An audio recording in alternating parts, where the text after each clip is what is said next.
네, 암호화폐 이슈를 함께 체크해보는 코인 트렌드 시간입니다.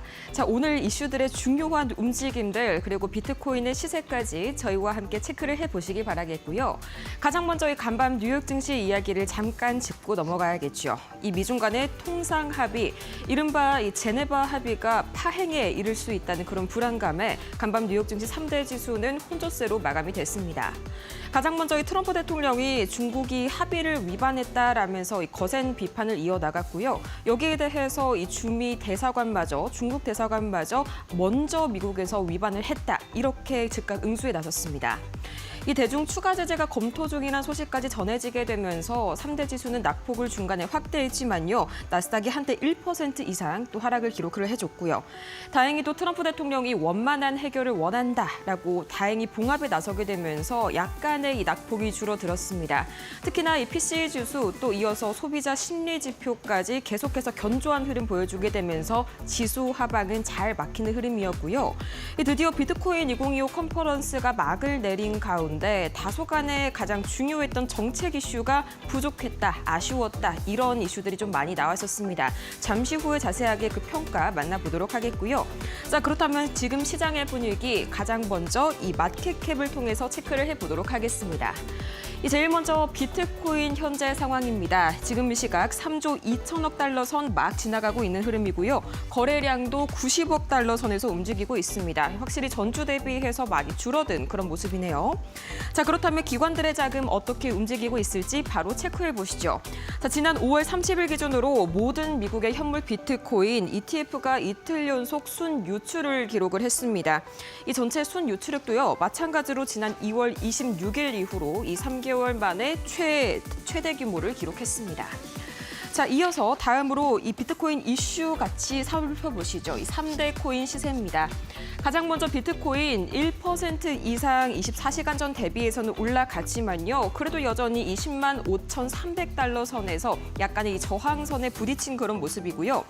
영국 개혁당이 이 비트코인 전략 비축 등 친암호화폐 정책을 천명을 했습니다. 거기에 이어서 미국의 부통령이죠. 이 JD 벤스. 지난 컨퍼런스 이후에도 지속적으로 좀 비트코인에 힘을 실어주는 발언들 이어나가고 있습니다. 이 뉴스맥스와의 방송 인터뷰에서 이 비트코인을 가치 저장 수단이자 결제 수단으로서 정의를 분명하게 내렸는데요. 현대 디지털 시대에 자산을 보존하는 방법이다. 이렇게 좀 강조를 하면서 신뢰성을 실어줬습니다. 이어서 이더리움 0.17% 약보합권에서 2,500달러 선 약간 아슬아슬하게 지켜주고 있고요. 이 이더리움의 창시자죠. 비탈릭 부테린이 이더글로벌 행사에서 이더리움이 1년 내에 레이어 1 규모를 10배로 확장을 할 것이다. 다음 도약을 위해서 잠시 휴식을 취하고 있다. 이런 식으로 설명을 해줬고요. 자, 이어서 그렇다면 나머지 알트코인들 시세까지 살펴보도록 하겠습니다. 자, 오늘은 그래도 일제히 약간의 강보합권에서 움직이고 있는 흐름이 나타나고 있네요. 이 가장 먼저 솔라나 0.53%가량 올라서게 되면서 현재가 21만 5천 원 잘 지켜내고 있고요. 또 이어서 도지코인도 오늘은 0.63% 반등에 성공해냈네요. 자, 이어서 나머지 알트코인도 살펴보도록 하시죠. 지금 이 시각 흐름입니다.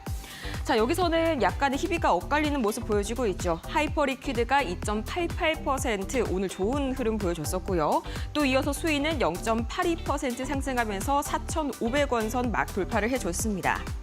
자, 그렇다면 이 주요 이슈들과 함께 살펴볼 오늘의 테마 코인도 만나보시죠.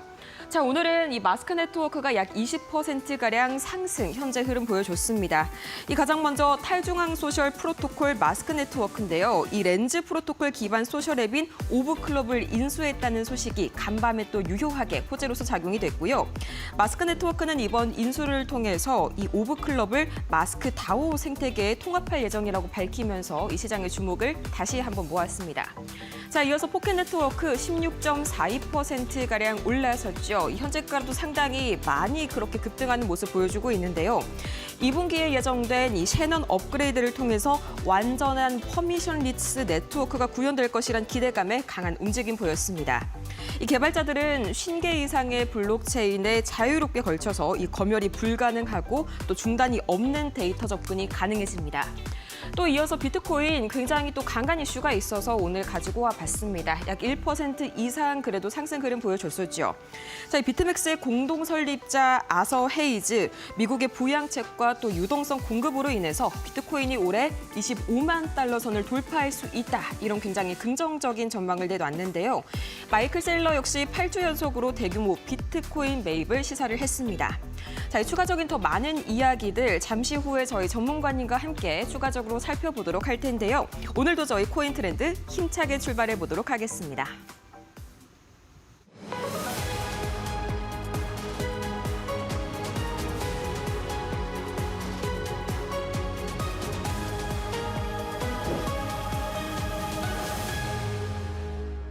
자, 그렇다면 그 이후에 어떤 이슈들이 또 추가적으로 발생을 할지, 또 그리고 어떤 뉴스들이 있었을지 추가적인 이슈들 만나봐야겠죠. 김민경 캐스터 만나보겠습니다. 네, 코인 트렌드 이슈 브리핑 시간입니다. 오늘 또 시장에서 나온 주요 이슈들 3가지 키워드로 한번 정리해 보도록 할 텐데요. 첫 번째 키워드부터 확인해 보도록 하겠습니다.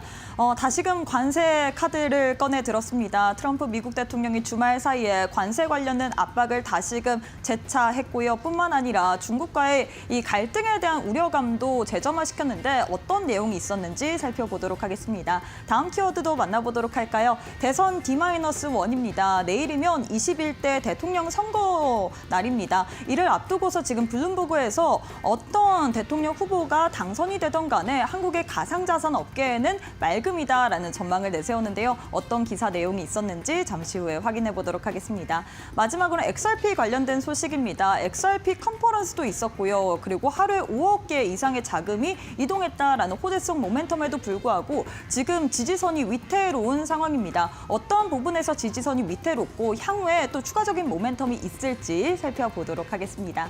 그럼 첫 번째 이슈부터 자세하게 만나보도록 할까요? 트럼프가 다시금 관세 관련해서 또 카드를 내세운 상황입니다. 이 토요일 오전에 자신의 소셜미디어를 통해서 모든 외국산 이 알루미늄, 철강 제품에 25%에서 50%로 관세를 인상할 것이다 라고 예고를 했습니다. 6월 4일부터 발효를 할 것이다 라고 이야기를 했고요. 유럽이나 혹은 캐나다 주요국들이 여기에 대해서 반발을 한 상황입니다. 뿐만 아니라 중국을 향해서도 또 카드를 내세운 상황이죠. 중국은 합의를 전적으로 위반했다라면서 히토류 등 이렇게 수출에 대한 제한을 이야기를 했습니다. 뿐만 아니라 중국 상무부 또한 여기에 대해서 오늘 또 반박하는 이야기를 내세웠죠. 미국 또한 무역 합의를 위반했다라고 이야기를 하는데 미중 무역 갈등에 대한 이런 우려감이 계속해서 재점화되고 있는 상황입니다. 다만 일각에서는 지금 트럼프 미국 대통령도 고 시진핑 국가주석과 통화를 하겠다라고 이야기를 했는데 과연 이런 관세 관련된 부분 미중 무역 갈등이 어떻게 일어나는지에 따라서 가상자산 업계도 주가적으로 움직임이 클 수 있기 때문에 관련된 뉴스들 계속해서 팔로우해 보시길 바라겠습니다. 그럼 다음 이슈도 살펴보도록 하겠습니다. 지금 대선을 코앞에 두고 있는 상황입니다. 이를 앞두고서 지금 블룸버그에서 또 한국의 대선에서 누가 이기든 간에 코인 업계에는 승리다라고 이야기를 했는데요. 지금 한국의 인구 3분의 1 이상이 암호화폐에 투자를 하고 있으며 전 세계에서 가장 활발하고 열성적인 암호화폐 시장 중 하나로 한국이 꼽히기 때문에 또 거기에 대한 또 수혜를 입을 것이다라고 이야기를 했습니다. 실제로 이 국내 이 대선 주요 주자들이 친암호화폐 기조를 펼치고 있기 때문에 암호화폐적으로 좀 우호적인 분위기가 형성된다라고 이야기를 할 수 있을 것 같은데요. 다만 문제는 이전 선거 때도 그랬습니다. 주요 대통령 후보 인사들이 또 NFT를 발행하고 또 대체소에 가서 또 계좌도 개설하고 이렇게 했는데 그럼에도 불구하고 사실 가상자산 쪽으로는 뭐 법이라든지 제대로 된 부분이 이루어지지 않았습니다.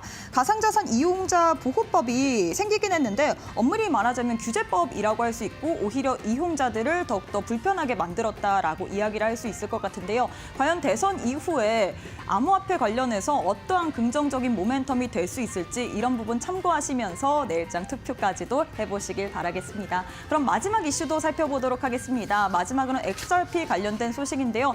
XRP의 가격이 올해 1월 6월 고점 기준으로 약 34% 하락세를 가져갔습니다. 지금 2.1달러 선에서 거래가 되고 있는 상황인데 하루에 5억 개 이상의 자금이 이동했다. 그리고 비트코인 컨퍼런스 이후에 이 XRP 컨퍼런스도 있었는데 이런 호재성 모멘텀에도 불구하고 지금 주요 알트코인, 비트코인의 가격의 하락과 동조화되면서 동반 약세 흐름을 가져가고 있습니다. 일각에서는 지금 200일 이동평균선에 근접하면서 기술적인 지지선 붕괴 위기를 겪고 있다라는 분석도 나오고 있는 상황인데요. 다만 XRP 보유자들에게 한 가지 긍정적인 기대 요소는 존재하고 있습니다. SEC와의 법적 공방 좀 마무리 수순이기 때문에 이런 부분에 있어서 가격적으로 또 방어를 할 수도 있다라는 분석들 나오고 있는데 과연 SEC와의 소송 결과가 어떠한 방식으로 정리되는지 그런 부분들까지도 뉴스들 참고하시면서 가격적인 추이 체크해 보시길 바라겠습니다. 지금까지 이슈 브리핑 시간이었습니다.